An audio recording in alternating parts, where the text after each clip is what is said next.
Thanks to awesomex.com for sponsoring The Bridge with Kira. Check out their products, osumex.com. I use LB17, which is a probiotic, and I've seen dramatic, life-changing results. You can too. awesomex.com.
Hi everyone, welcome to The Bridge.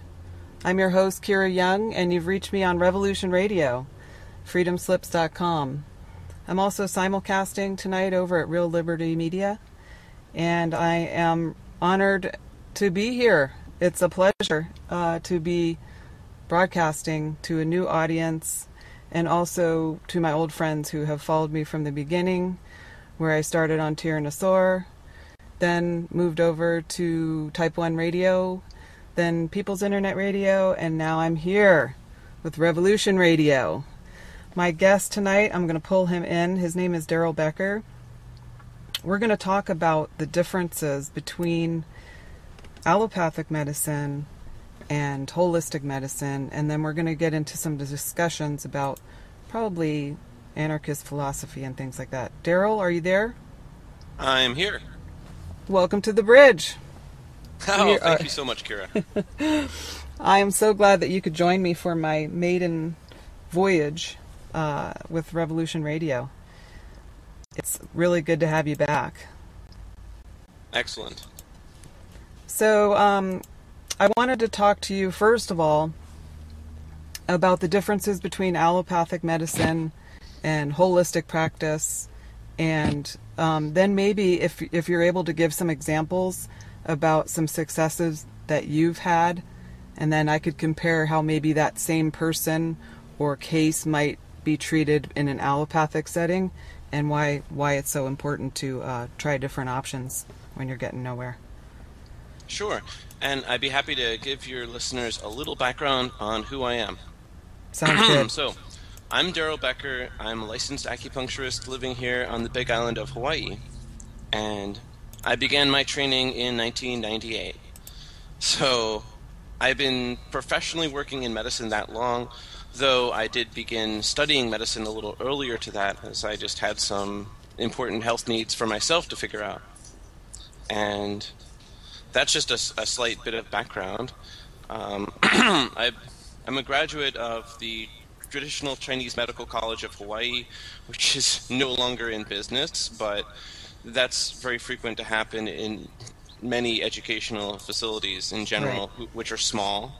I'm also a graduate of the Green Mountain Institute of Oriental Medicine, another out-of-business Oriental Medical College. And I did work for some time as a professor teaching Oriental medicine and a variety of medical classes at the Hawaii College of Oriental Medicine here in the Big Island of Hawaii.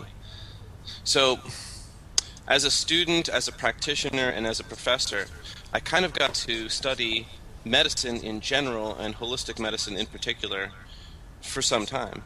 And I got to really look at it from a variety of angles.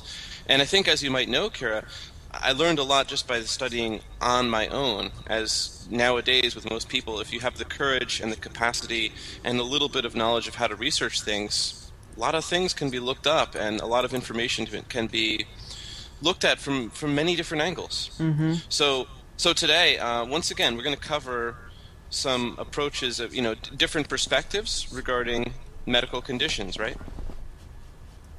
Yes, exactly. That's exactly what I'd love to do. Especially, I would like to look at the explosion of autoimmune disease and, how that has to do with our food supply and what we're consuming on a larger scale. Not just our food, but our media, our thoughts, everything. Go into all of that and why it's all important. Great.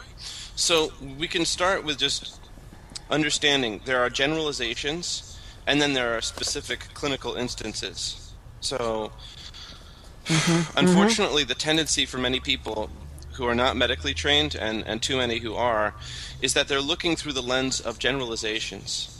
They're seeing that they're trying to understand basically, here's condition A. Let's just take an autoimmune condition such as, say, lupus.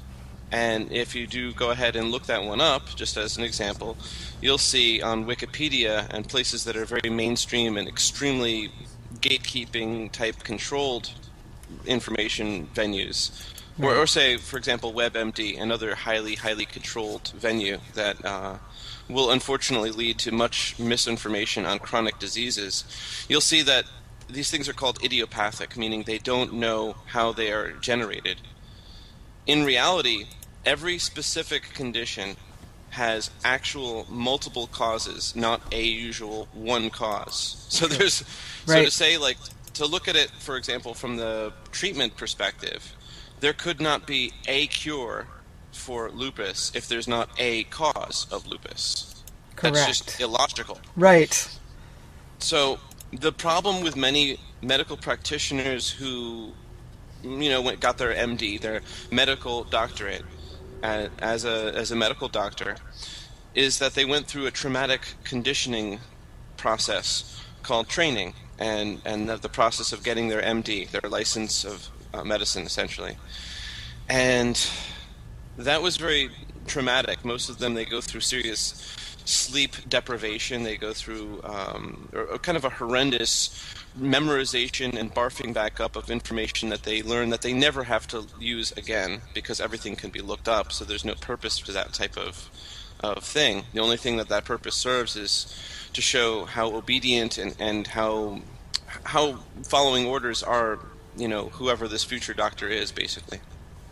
When it comes to patients, people who are trying to deal with a horrendous medical condition, the same type of fallacy, except hopefully, luckily, with less trauma because they haven't been through the medical traumatic training, hopefully.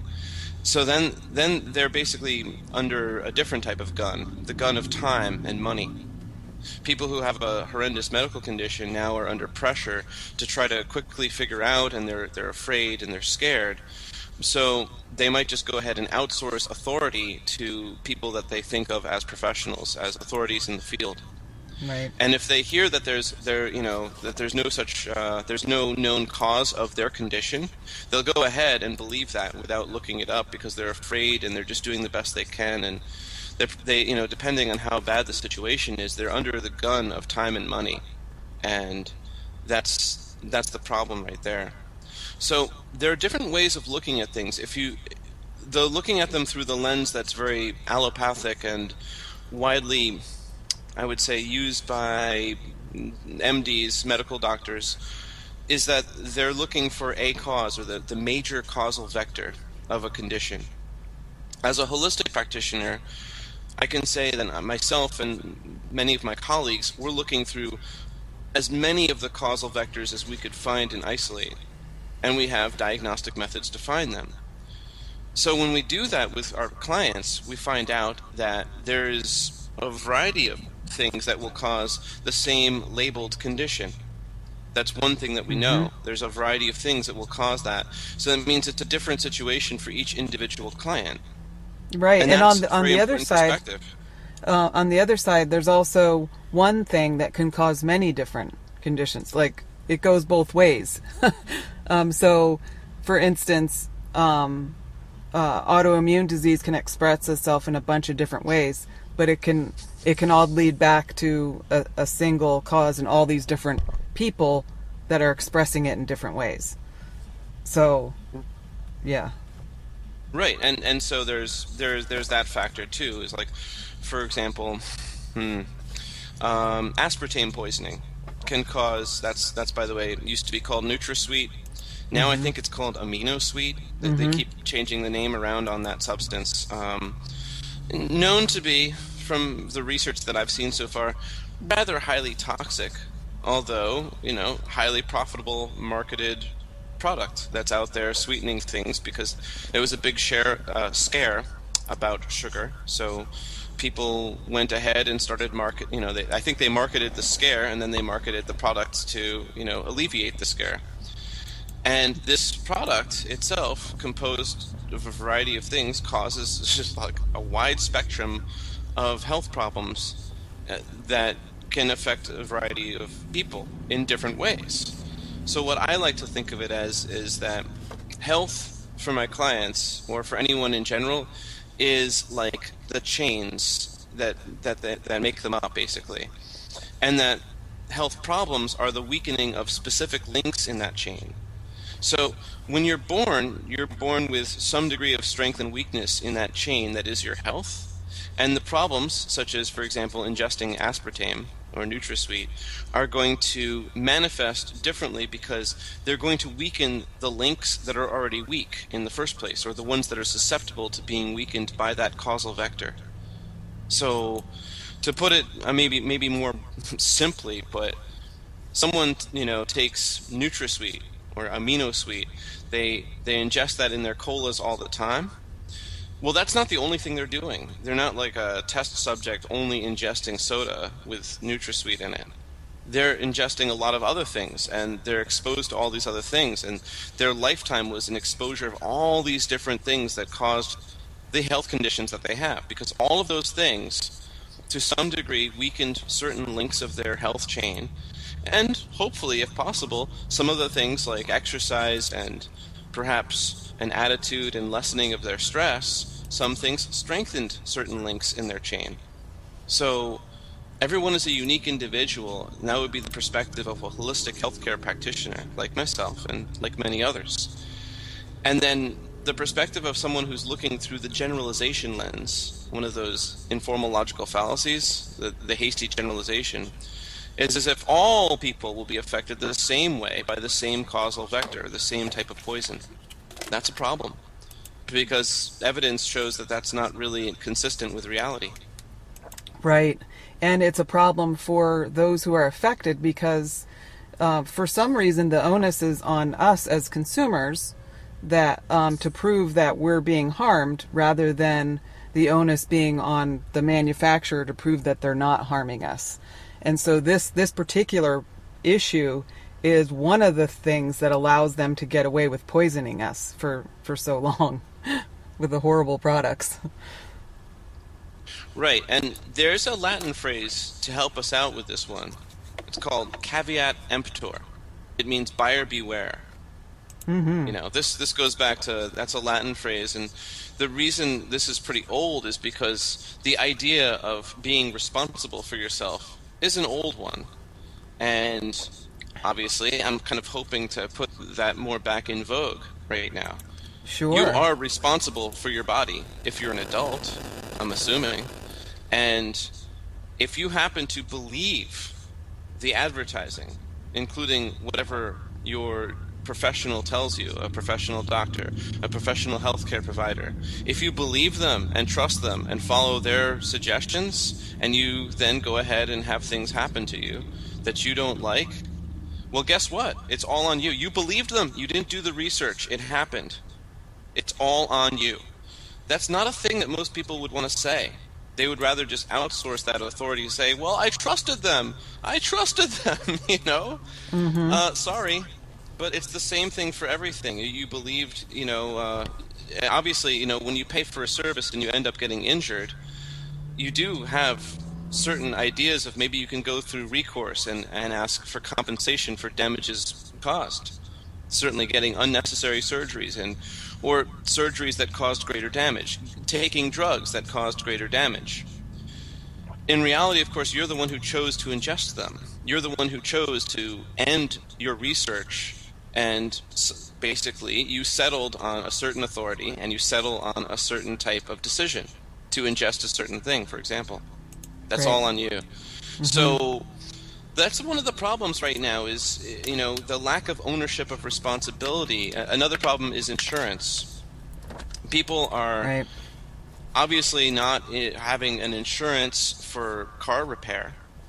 And so, therefore, you go to auto shops to get your car repaired. And if you get good service, meaning things seem to be done fairly well, you continue to keep paying them. You keep going back. That, or you somehow learn how to do it yourself. Basically, that's about the options that you have. Right. When people have health insurance, they're disconnected from the cause and effect of paying and getting what you want. That's the problem. So they're only looking to the places that will be paid for by their insurance. And the problem is that they keep going from one to the next for doctors to deal with their chronic healthcare problems. And they could keep seeming to get the same, often lackluster or negative results, actual more damage being caused.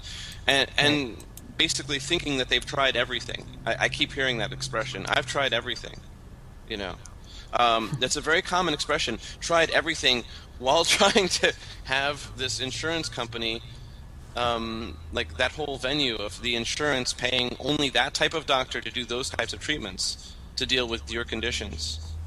And that's a problem, Kira, because I think you understand what I'm talking about. I absolutely do. You lack responsibility. You lack an ability to respond to your situation because you're stuck within actually a very narrow spectrum of treatment options because you outsourced authority and you outsourced actual payment to an insurance agency that is essentially funneling you into specific types of doctors and specific types of treatments. Now, that's a very bitter pill for old people to swallow. And luckily, young people, I'm going to hope lots of young people are also listening to this. I hope young people are aware of this. Young people are not afraid to do their own research. Of course, they're healthier than old people because that's what comes about by being young. But they're also they're having a little bit of foresight. They're looking ahead to the years where they are getting older. So more people are being aware of this, and they're aware that they can get hurt by trusting authorities, and they can actually avoid damage by doing research. It is an unfortunate thing that older people are often a little bit more scared and unaware of how to do proper medical research on the internet. Yeah. And on the one hand, there's this idea that you can't believe anything that you read on the internet about your health care. And then on the other end, it's like, no, you just have to know what you're doing. You actually have to have a little bit of knowledge about certain things. You have to know the difference between an autoimmune disease and an immunosuppressed disorder or something, so you have to know the difference between those two types of conditions. You have to have some basic knowledge about things. And when you were talking before about taking responsibility for your health, one of the things that I hear from people, say for instance with diabetes, and when you're talking about NutraSweet, is that, well, I have to because I can't have sugar, I'm diabetic. And it's like, well, why do you have to have one or the other? Why do you have to have either? Like, why is it in your brain that you have to either have sugar or a fake sugar? Like, why? And that's sort of this programming that goes along with giving up your power with regard to your health over to someone else or another authority, because you are the final authority about what you're going to do with your own body. Right, and you saw how fear is a huge motivator of people's choice of action and decision. So here's an example of a do-it-yourself thing, since I already brought it up.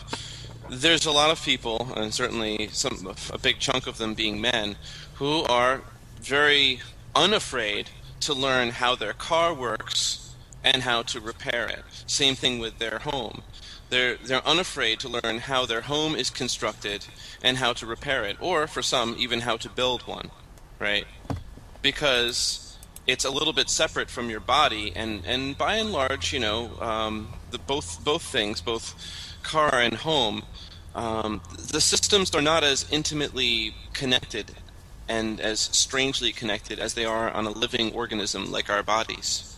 So that means, like on a car, for example, the steering wheel and things affecting steering do not incredibly affect the exhaust system, as an example.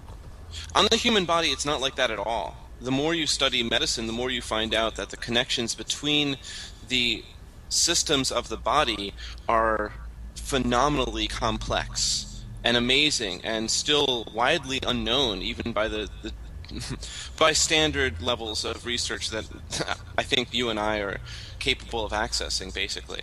That there's so many connections between the systems, and this is why there's such a unique situation each and every single time with regards to treating someone's health. So because of that, the results are incredibly scattered.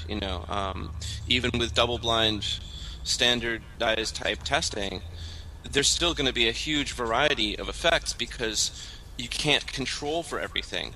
We don't have humans growing in labs and raised in boxes that I know of. So there's no way to control for everything. What we have are free-range people who are exposed to all types of things, meaning hundreds and thousands of different causal vectors causing their healthcare situations. To face that reality is really scary, and compound that one, to face that reality where there's a bunch of myths that are absorbed, such as you're not smart enough to learn how the body works. You're not smart enough to learn how to treat your own and other people's healthcare, the people that you care about. You're not smart enough to learn all of this is a lesson. It's really complicated, as if you need to understand the Krebs cycle to know how to treat yourself. That's not true at all. It is helpful if you know how to use the knowledge of the Krebs cycle. That's an example of a metabolic process that goes on in each of our bodies.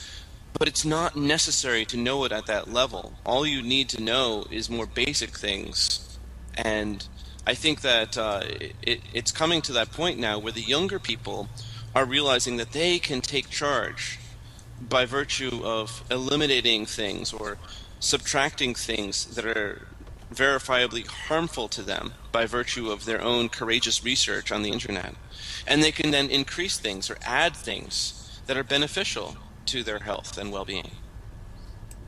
Yeah, and that's what it's all about. A lot of people are like, I'm feeling like crap, I got to make some changes, and then they just go and boom, boom, boom, boom, boom, make all these changes that they just can't maintain, so because they just want to get healthy, real quick. And it doesn't work like that either. You have to really take your time and figure out what you can do for yourself. But I do see that young people are researching more on the internet, but there may be sort of a trust issue that goes on there too, with not only with yourself. Do I trust myself? And with the scarier conditions, there's that programming that if you don't do something now, you're going to die. Like with cancer or other serious types of conditions. The scarier the condition, the more conditioning that you can't figure this out with the right support system. Right. The stuff that's out there is sort of piecemeal, and there's a lot of selling of products and things like that. But I want to see people using the resources out there to find that support network that will encourage and support their journey of taking control of your own health and well-being. Right, and I want to see that too, obviously. I've been working for years doing this, since '98, I've been working for clients, working to get people's health better, to cause repair, to essentially generate, a regeneration of their systems to whatever extent I can help them get to. And all I can see is a lot of damages are going on, and I keep finding them. And what I try to do, whenever possible, is to empower my clients, to give them more methods and tools that they can treat themselves with. And when possible, like say especially when I was a professor working in an acupuncture college, I was definitely training future practitioners. I was working to help another set of people who could have diagnostic and treatment methodologies that yield predicted and desired results. That's what makes a healthcare practitioner, is that you have methods, you use them, you have a prediction of the results you wish that you're going to say you're going to get, you have results that you desire to get, and you demonstrate that coincidentally, as a correlation but not causation, the results are happening, and that's effective.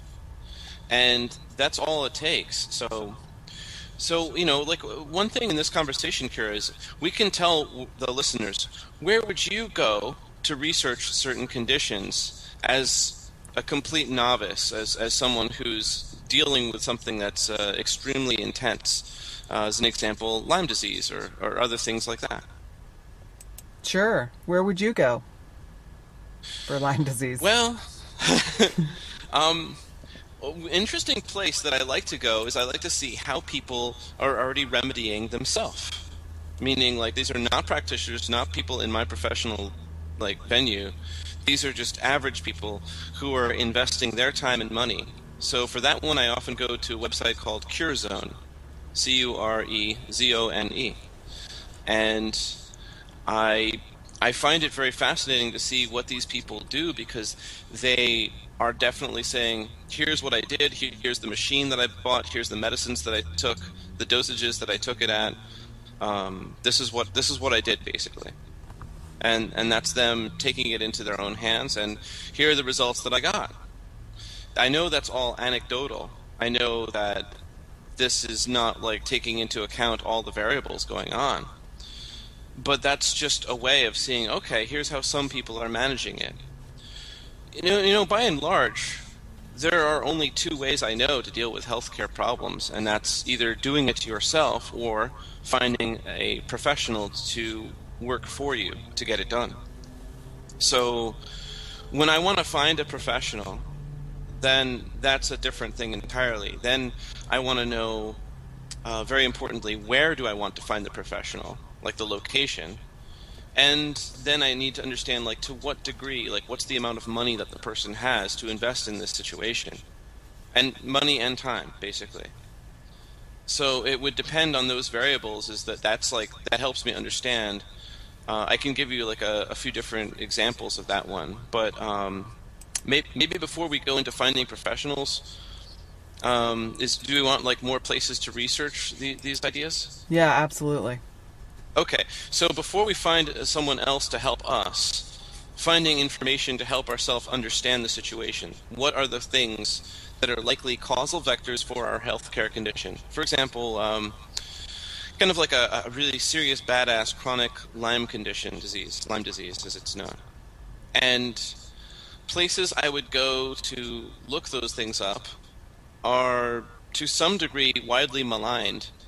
I think that I just like to say, I like to look at them and take it with, not as an authority, but as a beginning point. So I do go to Natural News, and I do go to Mercola, because at least I could send clients there, because at least they could read things that are written in not like too complicated language that describes some of the causal vectors of their healthcare condition. For example, like if they were to look up and see, oh, I see Lyme disease, Borrelia and Babesia infection, and then depends on how many years of the infection, and then we see, oh, how much gut disease, how much neurological damage. Those are the important questions. And Right. that's just for them, like reading up on those articles, and they're saying, oh, okay, I see that this part could be going on because I've had the infection for this long. or it's gotten to this stage, so now we have this many things going on. I wouldn't then go to the conclusion parts of Mercola and Natural News as if there was, I would say, a very highly likely product to buy, and that's the one to go for. That would be a fallacy right there. I don't really know that product is biocompatible to whoever the individual is who has that condition. I don't know that for sure. That's what the realm of a professional is, to see, is that person compatible with that treatment or with that medicine? But I want to understand the information. I used to certainly use Gary Null. That was another person I would look up, and he certainly wrote many, many articles. He's on the Progressive Radio Network, and when it comes to he's got a certain plethora of articles on nearly any medical condition, a lot of footnotes, a lot of things, to basically take and continue your research. I think that it's like that, where I'm looking for things that have lots of footnotes and lots of places to continue the research. I don't know if you've heard of the Peace Revolution podcast as an example. Yeah, I mean, I have heard of that. Richard Grove. Yes. Yeah. Okay, so Richard Grove is a proponent of a modeling software called the Brain, or the Personal Brain software. It's an excellent piece of software where you can start and you can take a subject and you can link a whole lot of other subjects of your research together to see how it all fits together. I think that you can do that with something like, if you have a very powerful medical condition, I think you now have a powerful reason to investigate this, a really powerful reason to really do some due diligence research on the subject matter. Now, I understand, if you're desperate, if you're really in pain, if you're in dire straits, you might not be emotionally and intellectually capable of doing the research. And that's where we need to turn to a professional. If you're not capable of researching things, if you're in a bad way, if you're obviously facing problems that prevent you from looking things up. Some people have zero computer access. They're too old to really understand how to use these tools. They're just basically somehow, I would say, crippled, and they're not capable of looking things up themselves. That's where we start to have a need to find a professional. Right. And people get overwhelmed too with the information. They don't know how to sort of sift it and take it at their own pace. They just sort of overwhelm themselves. They start looking things and, oh my God, this says this and this says the opposite thing, and what is it and what do I do? And so I think that's also a situation that requires a professional as well. Well, and that's what it comes down to. If you can't to deal with contradiction and understanding, oh, so this one's saying this, okay, so where is the source of that information coming from? Who's paying for it? That's a very important question. Yes, it is. Another Latin phrase, qui bono, who benefits? That's follow the money, essentially. So if your information is coming from the World Health Organization and the Center for Disease Control, and you're taking that as, oh, I trust these people, they want to keep me healthy. Well, I would say caution. Imagine this. Imagine that the World Health Organization and the Center for Disease Control actually is incredibly connected to the big businesses that they support, that funded their origins in the first place.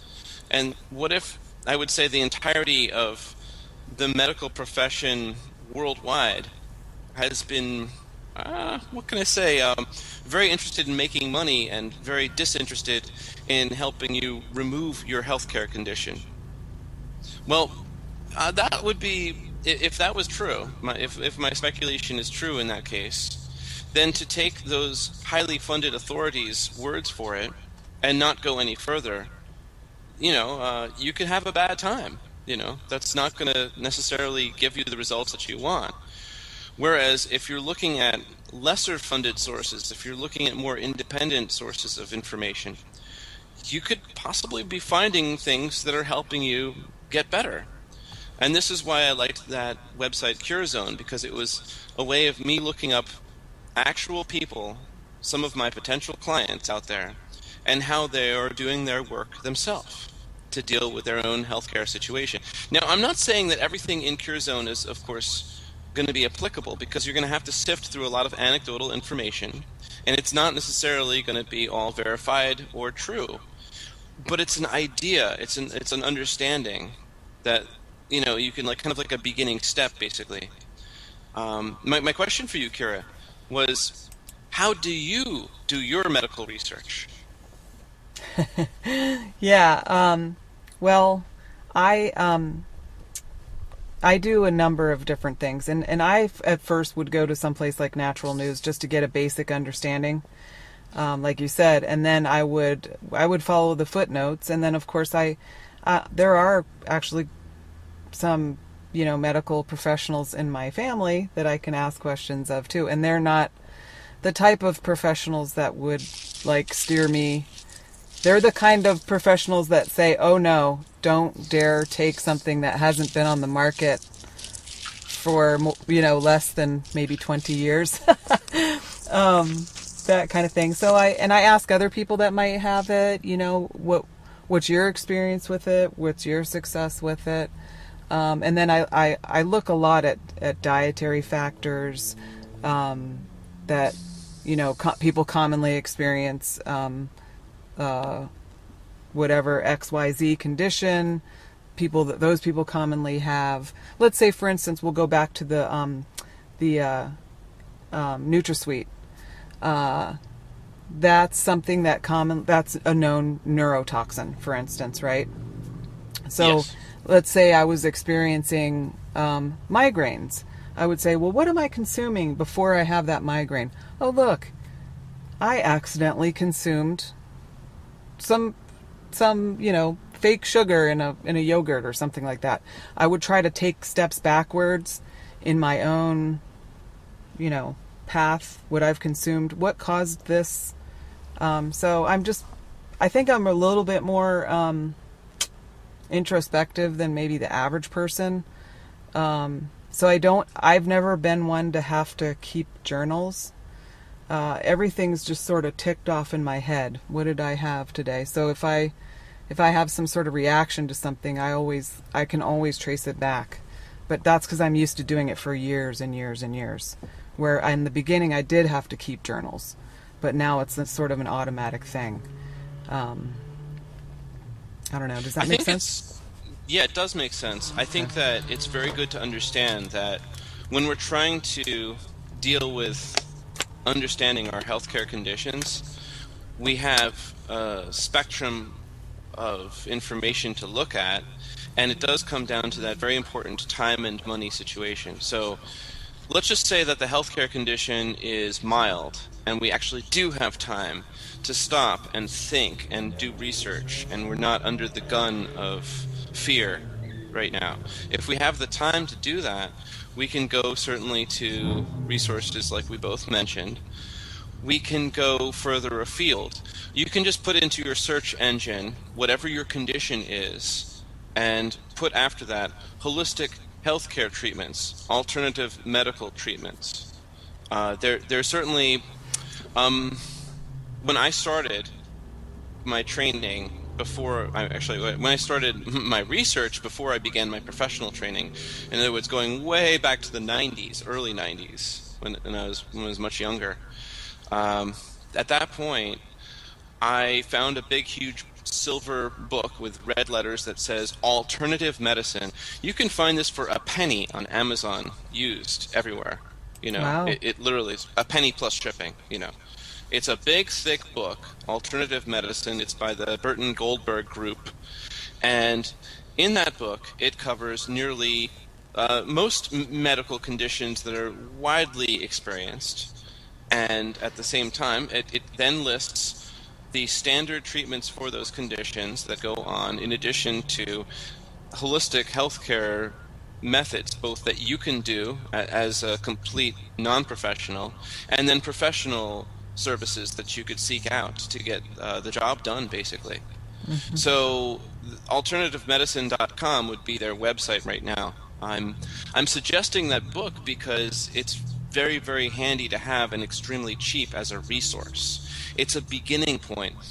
There have been multiple editions of this big book. I know it's clocking in at way over 1,000 pages, and Yeah, that's a really good one. Yeah, and I didn't mention all the books that I have available to me. My husband has a great collection of books on herbal remedies and various alternative treatments for things. So I look in his books too. I mean, even down to there's things you can do just with essential oils and that are more effective than going to getting a prescription or just regular everyday things. And once you learn one, then you go on to the next. You're like, oh, I can use this for all kinds of stuff, and then it just builds on itself. Yeah, and when it comes down to it, it's understanding that the human body is extremely mysterious, that there are so many causal vectors actually going on. There are many things causing a symptom. Symptoms are there as a way for our body to show us that we've got some work to do, that there's a dangerous thing going on, and our body is essentially saying, hey, take care of this. You will take care of this. And if you don't take care of this, I've got another set of symptoms to show you, basically. It's about that simple. Right. I'm sorry to interrupt. Go ahead. You go for it. Okay. I was going to say, and that is the thing that allopathic medicine doesn't teach or understand or go by, because it works to suppress those messages that your body is giving you, instead of looking at them and saying, oh, this is what we gotta. I mean, especially with chronic conditions, they will work to suppress that wisdom that your body is telling you, look, there's a problem we need to work on here, and that then things get worse instead of better, but you don't know how much worse they're getting because all your symptoms are being suppressed one by one as you go in and tell the doctor, this is the new set of things that's going on, which is my body telling me what you're doing really isn't helping at all. And then you're assigned some other syndrome that you have, instead of going, oh goodness, this isn't working, let's sort of regroup here and find another path towards allowing your body to heal. So it's really the opposite of, it's really the opposite. And you're treated as though there's something odd, weird, different, diseased about you, when actually your body is infinitely wise in responding in a completely normal way to whatever is going on with you. Right, and when you say you are treated as something's wrong with you, that would be by certain practitioners. It could be a Correct. Huge number of them. Again, Right. It comes down to, oh, you mean the kind that your insurance pays for? Oh, Right. Big surprise, Yeah. Like that. I was like, oh, that's a little bit of a wake-up call. This is the problem that I see with the older set, the demographic that is, some 10, 20 or more years older than me. I'm 43. So the problem is less familiarity with research, more fear, bigger healthcare problems, and if there's any money problems, then they're really like stuck in whatever that insurance paradigm is going to deliver them. The doctors that they're going to, it's kind of rolling a dice to say, oh God, I hope they can help me out. Please make these symptoms go away. Make these, make this disease go away. And they're not looking up some very important things. Like, is your disease basically just a fancy name to describe a set of symptoms? Or is the disease actually naming what is like a major causal vector of your symptoms? So, as an example, Lyme disease, when it actually is, like in the beginning stages, just a Babesia and Borrelia infection, and other co-infections that go along with those spirochete bacteria infections. Okay, if like I was 16, I was lab tested for that one. I did have that infection, and I was treated with antibiotics, and my symptoms went away because I was 16 and I caught it right away. In that case, the disease is properly named after one of the major causal vectors. So that was properly named. Fibromyalgia is a name for a set of symptoms. And look it up, it's idiopathic. And that's the fancy doctor word for I don't know. And Right. And if I was a professional treating someone, the last thing I'd want to say is I don't know.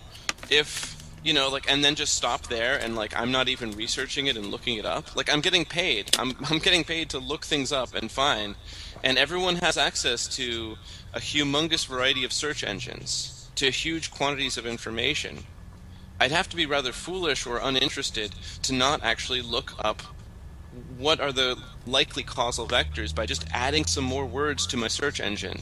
I'd need to see behind that. So just to go back to the alternative medicine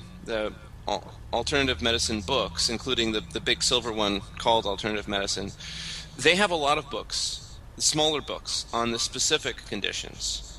They have 2 excellent books on cancer alone. They have at least a couple on various women's conditions and environmental conditions such as chronic fatigue and fibromyalgia. They have a variety of books that look through the lens of, look at all these potential causal vectors that are majorly impacting people's health in these specific ways, causing these specific symptoms. So you can name me any type of disease that's so-called idiopathic, and I can tell you from my research, here's the things that I would be suspecting are causing it. That would be a little game I'm happy to play. Okay, so I had idiopathic neuropathy in my arms and legs for 10 years. Arms and legs. Okay. Arms and legs. Yep. 10 years. And well, sounds like with the word had, that sounds like it's in the past tense now, huh? It is in the past tense now. Yes, it is. Okay, well then, fun thing is, I don't need to guess what was causing that as much as just ask you what you did to change it, and then I can get more specific. Yeah, I stopped eating wheat. And yep. Yeah. And it worked like a charm. Actually, it worked in 3 days. 3 days. Yeah. And yeah, so yeah. You know how you have a problem like that and you have to go to 6 specialists when you're involved in this insurance industry and the medical establishment. So I went back to my neurologist and said, hey, guess what? I don't have this neuropathy in my arms and legs anymore. And then he said, oh, what'd you do? Stopped eating wheat. Oh, yeah, that's one of the things. And it's like number 4. But they only test you for the top 3. So they make sure I had a completely normal metabolic profile. So they're like, it's not like a diabetes type thing.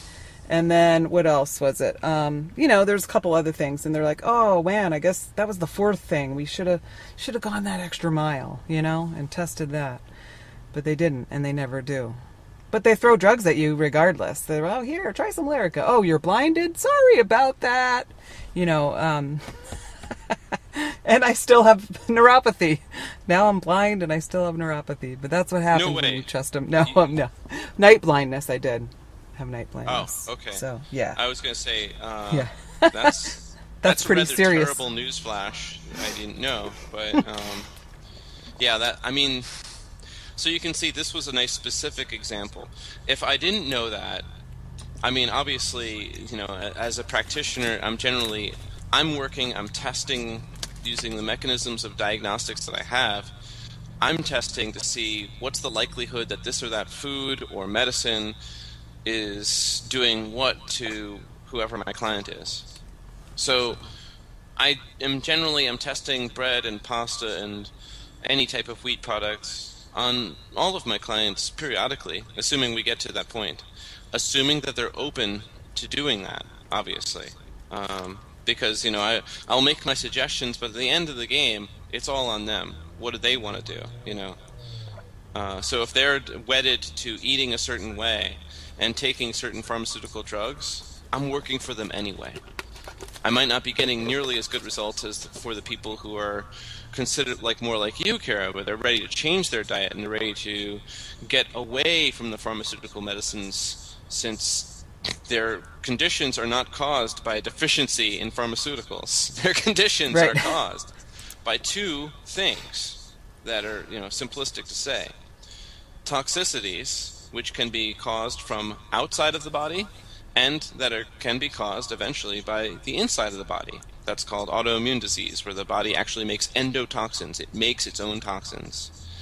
And then, of course, the next one, which is deficiency. Deficiency in certain actually needed nutrients. And between those two, that's pretty much the cause of every single chronic disease I could think of. Which means, of course, that I have the usual equation to deal with it, addition and subtraction, to Right. find out what things would I want to add, in the short term at least, to the person to help them achieve whatever health goals they have. And then, on the flip side, what things can I suggest that they subtract, such as wheat, to achieve their health goals? So those are very basic things right there, just to look at addition and subtraction and understand what's going on there. Yeah, and it takes a certain amount of willpower. I guess I'm really, really stubborn. Got a lot of willpower, but people often ask me, how do you do it? And I was like, well, I feel awesome now, and I felt like shit before, so it's a real easy thing to keep doing. It's very simple. I like feeling awesome. It's just that simple. It is pretty simple.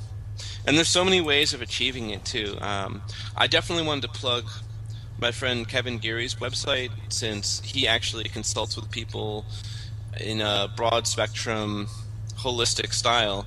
Not so much to help people get rid of a chronic healthcare condition like the one that you just described, but he could probably still achieve it with the same similar suggestions of dietary change, exercise change, and lifestyle change. And so his website is called rebootedbody.com, like as in a full reboot of your body.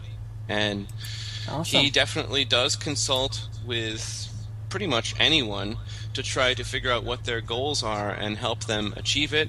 He is not a healthcare provider, he doesn't hold a license like I do.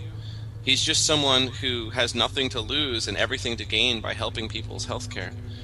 I do that too, but I have an actual license to defend and utilize over here, so it's a bit different for me. I presently don't widely advertise that I'm there to consult for every single possible type of healthcare condition.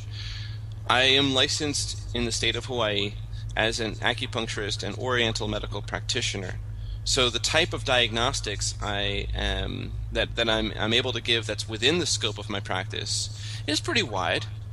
I can say a lot of things like in the lingo of Chinese medicine. I can give a Chinese medical diagnosis. That's certainly totally within my scope of practice. And I can deliver a suggested treatment protocol.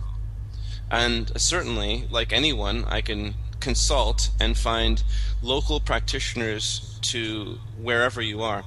And just to say out there, if you're wanting to purchase my consulting services, which I certainly do at the usual rate, which is $100 an hour, as with every single professional out there, I will find you a holistic healthcare provider wherever you are in the world, based upon actually spending some time talking with you. You can reach me at certainly voluntaryvisions@gmail.com. That is my email, and I do consult for a spectrum of people out there, just to find someone in their area to help them out when, say, your condition is bad and you need a professional now. You need someone on the ground, boots on the ground, getting effective work done now.